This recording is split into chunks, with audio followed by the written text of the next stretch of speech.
So in this video, we are going to discuss the weightage of English segment in the IMUCET. So we are going to discuss the syllabus on the basis of last 3-year questions from 2023 to 2025. So I will divide the syllabus into two parts.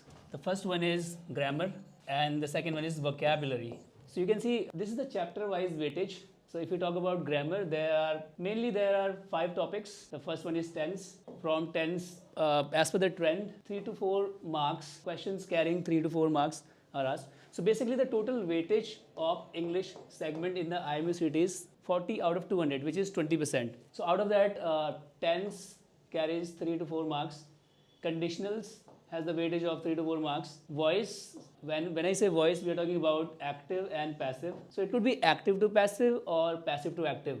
Active to passive or passive to active. So you can see this chapter is very important in terms of weightage. So 7 to 9 marks. The question of 7 to 9 marks are asked from this particular topic. Then I was able to see a couple of questions from modal verbs as well. Modal verbs or modals like can, could, may, might, shall, should. And then subject of agreement, 1 to 2 marks out of it. And prepositions, a couple of marks.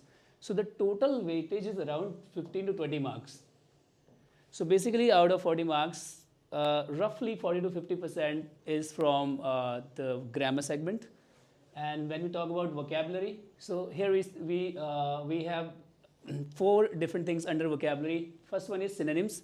Synonyms, as we know, they are the words with similar meaning. And then we have antonyms, words with opposite meaning.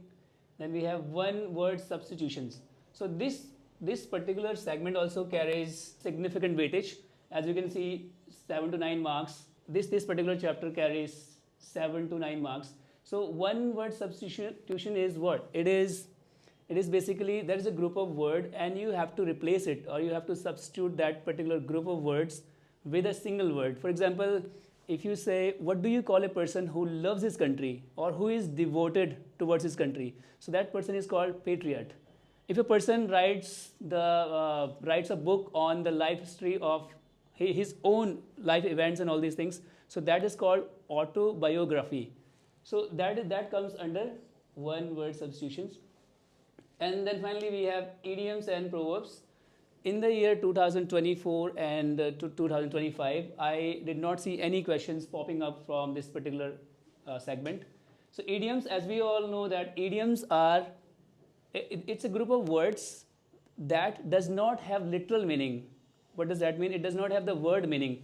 For example, if I write a drop in the ocean. So a drop in the ocean is not, we don't have to go by the word meaning or the literal meaning. A drop in the ocean, we know that ocean is so huge. And when we compare a drop to the ocean, it simply means that we are talking about a very insignificant thing. So a drop in the ocean means something which is not significant or something of no value or zero value at all. So now the question is how to prepare all these topics. When we talk about tenses, so we could see, when we talk about grammar, we could see voice, active and passive voice, or conditionals and tenses. So these 3 are very important topics. So the question is how we go about these topics. So English is a language wherein everything is not black and white. A gray area has to be there, and it is there. So for that, the only way is to understand things conceptually. I mean, if you try to cram some rules and all these things, it's very difficult for you to solve the questions with clarity. So for that, conceptual clarity is very important. फिर हम बात करते हैं vocabulary की.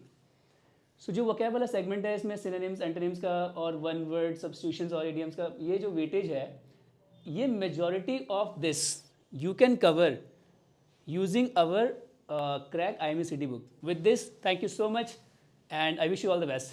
Jai Hind.